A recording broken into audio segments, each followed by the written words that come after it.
भगवान श्री कृष्ण गीता में संदेश दे रहे हैं, तद्बुद्धयस्तदात्मानस तन्निष्ठास्तत्परायणा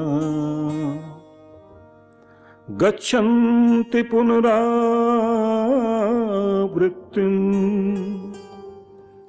ज्ञान निर्धूत कल्मषा। कह रहे हैं,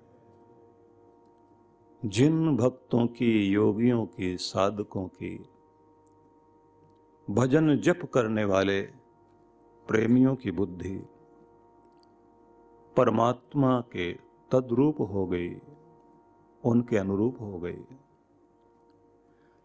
जिनकी आत्मा, जिनका मन प्रभु के प्रेम से जुड़ गया,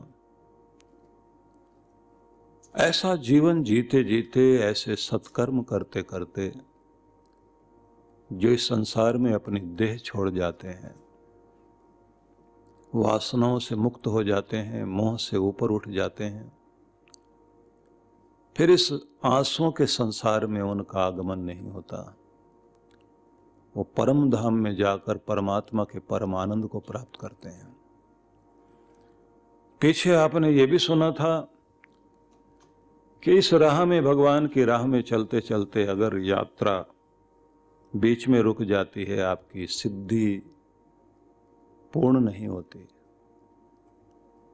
तो भी आपका स्वर्ग और आपको परम सुख और शांति कुछ रूप में ही सही मिलती जरूर है। और फिर आप लौटते हैं इस दुनिया में, किसी श्रीमंत परिवार में, धर्मात्मा परिवार में, सुसंस्कारों से भरे हुए परिवार में आगमन होगा ऐसी आत्माओं का, और जहां से यात्रा छोड़ी थी फिर वहीं से यात्रा आगे बढ़ जाएगी। मैंने आपको सुनाया था, केदारनाथ, बद्रीनाथ जाता हुआ आदमी अगर कहीं बीच में रुक जाता है, रात्रि में सो जाता है, जब सुबह जागेगा तो फिर यात्रा वहीं से आगे शुरू हो जाती है भगवान के धाम की ओर। अगर एक जन्म में कोई पड़ाव आ गया कि मृत्यु हो गई और फिर जब अगले जन्म में आंख खुली तो यात्रा वहीं से आगे बढ़ेगी। आप इस संसार में समस्त कार्य करते करते, संसार का आनंद भोगते भोगते अपने जीवन में फिर कोई सत्कर्म, सेवा, साधना, धर्म, कर्म जुड़ जाएगा आपके जीवन में, और फिर आप परमात्मा के धाम तक जरूर पहुंचेंगे। लेकिन ऐसे लोग जिनके अंदर परमात्मा की कृपा उतर आती है, उनके बारे में भी कहा। श्री कृष्ण आगे कहते हैं, न प्रहर्षेत प्रियम प्राप्य नोद्विजेत प्राप्य चाप्रियम स्थिर बुद्धिरसम्मूढ़ो ब्रह्मवित् ब्रह्मणि स्थिता। ऐसे लोग प्रिय वस्तु पाकर बहुत हर्षित नहीं होते, और अगर अप्रिय घटनाएं जीवन में घट जाएं तो विचलित नहीं होते, उनका संतुलन नहीं बिगड़ता। समुद्र जैसे रहते हैं, अनेक नदियां आ रही हैं, मिल रही हैं, लेकिन समुद्र वैसा ही है, बाढ़ आई हुई है सब नदियों में, समुद्र में कोई बाढ़ नहीं है, वो गंभीर है। स्थिर बुद्धि असम्मूढ़ हो, बुद्धि स्थिर है ऐसे लोगों की, लेकिन ज्ञान के कारण मोह नहीं, आसक्ति नहीं, धीरे धीरे धीरे धीरे संसार के सब रिश्तों से ऊपर उठकर मीरा की तरह सब रिश्ते पीछे पीछे छूटते चले गए, पंखड़ियां गिरती चली गई, और वो आगे बढ़ती भी परमात्मा के प्रेम में नाचती गाती है, पग घुंघरू बांध मीरा नाची रे। राजमहलों को त्याग करते हुए परमात्मा के परम आनंद को पाने के लिए निकल चली। संसार के कितने भी जिम्मेदारियां कार्य हों, पूरा करते करते जिंदगी बीत जाएगी, लेकिन इस दलदल से आदमी बाहर नहीं निकल पाता।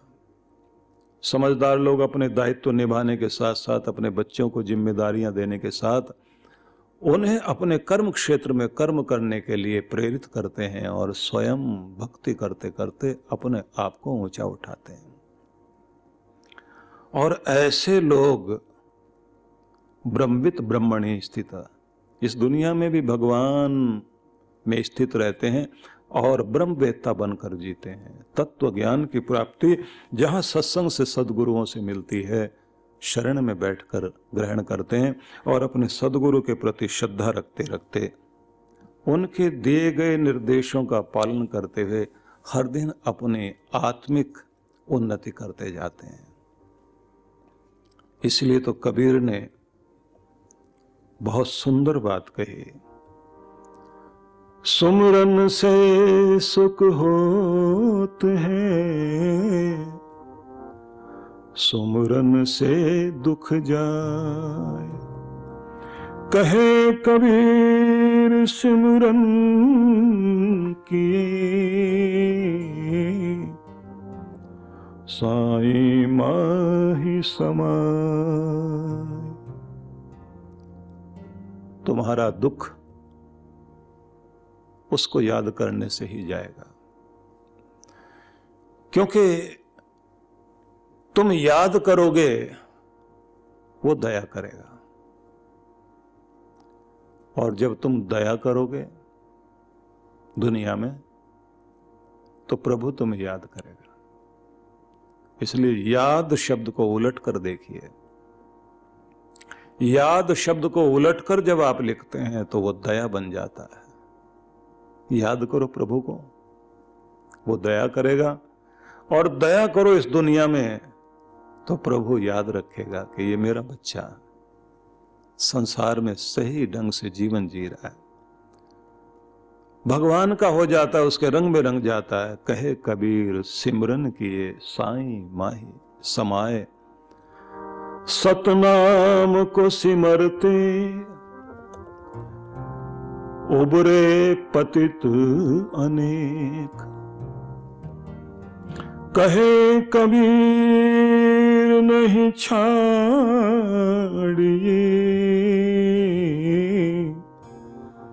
सतनाम की टेक।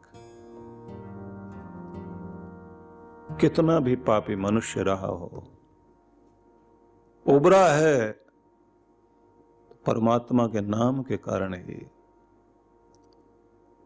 परमात्मा का नाम हृदय में गया तो रत्नाकर महान ऋषि वाल्मीकि के रूप में जागृत होकर इस दुनिया का कल्याण करने के लिए उपस्थित हो गया। वासना से जलता हुआ नदी पार करता हुआ युवक पत्नी के फटकारने के बाद हृदय में काम नहीं राम का नाम जागा, वापिस लौटा उस पार, गोस्वामी तुलसीदास बनकर के लौटा। न जाने कितने कितने लोग उंगली माल कैसे एक साधु बनकर डाकू से बुद्ध की शरण में रहकर अपना कल्याण करता है। सतनाम के सिमरते उबरे पतित अनेक। प्यारा नाम है परमात्मा का, उसका सिमरन करते करते कितना भी पतित व्यक्ति क्यों ना हो उद्धार होगा। कहे कबीर नहीं छाड़िए सतनाम के टेक। ये सहारा है आपका, छोड़ना नहीं। कबीरा हरि हरि सिमर ले, प्राण जाएंगे छूट। घर के प्यारे आदमी चलते लेंगे लूट। अद्भुत लिखा। परमात्मा का नाम सिमरो, प्राण तो एक दिन छूटेंगे ही। श्वास छूटने से पहले, चिता जलने से पहले अपने चेतना को जागृत कर लिया जाए। और उन्होंने कह दिया घर के प्यारे आदमी जिनके लिए जी रहे थे, चलते लेंगे लूट, जैसे लूट मचती ना, जेबें टटोली जाएंगी, चैन निकाल ली जाएगी, अंगूठियां निकाल ली जाएगी, कीमती वस्त्र कीमती चीजें सब पर ताले लगा करके एक बिना सिला कपड़ा दे करके नगर से बाहर कर दिया जाएगा, जहां जाकर देह राख होगी। और इस राख को जब नदी में बहाया जाएगा, लहरों में थोड़ी देर तक के लिए निशानी रहेगी, वो काली काली राख दिखाई देगी और लहर बहा कर ले जाएगी। एक फोटो लग जाएगा घर में बस, और दुनिया फिर वैसे ही रहेगी। हमारे रहने न रहने से इस दुनिया की रौनक पे कोई फर्क पड़ने वाला नहीं है। हजारों महफिलें होंगी, हजारों कारवां होंगे, न जाने जमाना हमको ढूंढेगा, न जाने हम कहां होंगे। काम का आदमी था, चला गया बेचारा, इतना ही कहा जाएगा। कबीरा निर्भय नाम जप, जब लग दीवा बाती। इस दिए में जब तक तेल और बत्ती है, शरीर का दिया, जब तक इसमें ज्योत जल रही है। कबीरा निर्भय नाम जप, जब लग दीवा बाती। तेल घटे बाती बुझे, सोएगा दिन राती। घट जाएगी उम्र, बुझ जाएगा दिया, फिर तो आखिरी नींद ही लेगा। इसलिए गोस्वामी तुलसीदास जी महाराज ने भी कहा, तुलसी जग में आए के, कर लीजिए दो काम। तुलसी जग में आए के, कर लीजिए दो काम। देवे को टुकड़ो भलो, लेवे को हरि नाम। तुम्हारे कारण किसी की रोजी रोटी चले, किसी का पेट भरे, ऐसा कुछ ना कुछ जरूर करना। किसी का सहारा, किसी का आश्रय बनना, अन्न दान करना, धन दान करना। देने के लिए तो यही है। लेवे को हरि नाम, लेने लायक अगर कुछ है तो परमात्मा का नाम लो जिह्वा पर। जैसे प्रीति हराम में, ऐसे हरि से हो। चला जाए बैकुंठ में, पल्ला न पकड़े को। हराम की दौलत मिलती हो ना, आदमी को बहुत अच्छी लगती है। कुछ भी ना करना पड़े, पैसा मिल जाए, कि आदमी को बड़ा प्यार लगता है। आए कैसे भी दौलत। कहते हैं कि ऐसे ही अगर परमात्मा के नाम में तुम्हें प्यार हो जाए, चला जाए बैकुंठ में, पल्ला ना पकड़े कोई। फिर दुनिया की कोई चीज बांध कर नहीं बैठा सकती। ऐसे ही स्वामी चरणदास जी महाराज बहुत बड़े संत हुए। उनकी दो शिष्याएं थी, सहजोबाई और दयाबाई। दोनों ने अलग कुटिया बना करके साधना की भगवान की, और उनके हृदय में परमात्मा प्रकट हुए। और उसके बाद गीत के बोल, शब्द, उनके दोहे, जैसे न जाने अंतर ज्ञान प्रकट होते ही क्या क्या चीजें प्रकट हो गई। एक घड़ी का मोल ना दिन का कहा बखान, सहजो ताहि न खोइए बिना भजन भगवान। बैठे लेटे चालते खान पान व्यवहार,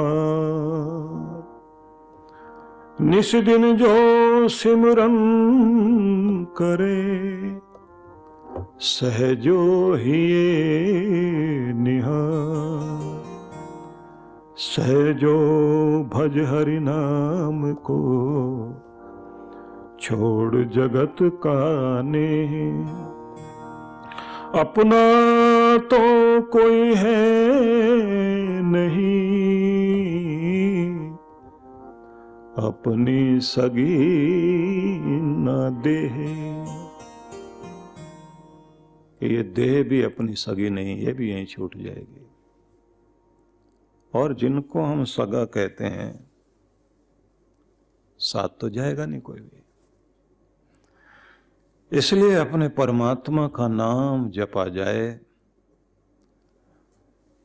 भगवान श्री कृष्ण हमें संदेश दे रहे हैं, और संदेश भी अद्भुत संदेश है। वो कह रहे हैं, नाम जपते जपते, सिमरन करते करते तुम्हारी बुद्धि परमात्मा के अनुरूप हो जाए। बाबा लाल दयाल ने, जब दारा शिकोह ने, औरंगजेब के बड़े भाई थे दारा शिकोह, तो बाबा लाल दयाल के पास एक बार वो ऐसे शंका समाधान के लिए गए, कुछ प्रश्नोत्तर करने के लिए। महाराज, साधु लोग बहुत सीधे होते हैं, उनके पास कोई चालाकी भी होती है, उनकी बुद्धिमानी क्या होती है?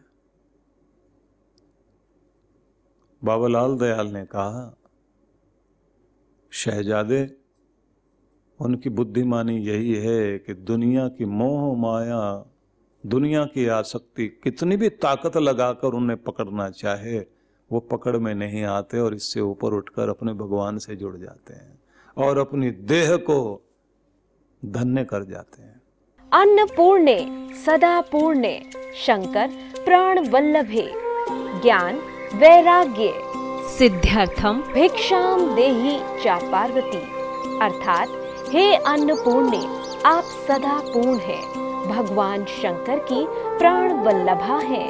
हे माँ पार्वती, अन्नपूर्णा, आप मुझे भिक्षा दे, जिससे हमारे ज्ञान वैराग्य की शुद्धि हो जाए। सेवा आज जिस संस्थान का पर्याय बन चुकी है, वो है पूज्य श्री सुधांशु जी महाराज के सानिध्य में संचालित विश्व जागृति मिशन। सेवा के क्षेत्र में मिशन की एक और नई पहल, अन्नपूर्णा योजना। इस योजना में आप अपने एवं अपने परिवार जनों के जन्मोत्सव, विवाह की वर्षगांठ तथा दिवंगत परिजनों की पावन स्मृति में आनंद धाम आश्रम में स्थित गुरुकुल के ऋषि कुमारों एवं वृद्धाश्रम के वृद्ध जनों को सहभोज करा सकते हैं। इस अवसर पर प्रातः गुरुकुल के ऋषि कुमारों द्वारा वैदिक मंत्रोच्चारण के साथ आपके एवं आपके परिवार की मंगल कामनाओं के निमित्त यज्ञ का आयोजन किया जाता है। यजमान की सुख, समृद्धि और दीर्घ आयु के लिए प्रार्थना भी की जाती है। दोपहर को सहभोज का आयोजन होता है। आप सपरिवार आनंद धाम पधारे, यज्ञ में भाग लें और अपने हाथों से भोजन कराकर पुण्य लाभ एवं आत्म संतुष्टि के भाव से जीवन को आनंदमय करें। इस योजना से जुड़ने के लिए एवं अधिक जानकारी के लिए संपर्क करें 958 2954-200 9560792792। सहयोग राशि भेजने के लिए हमारा अकाउंट डिटेल है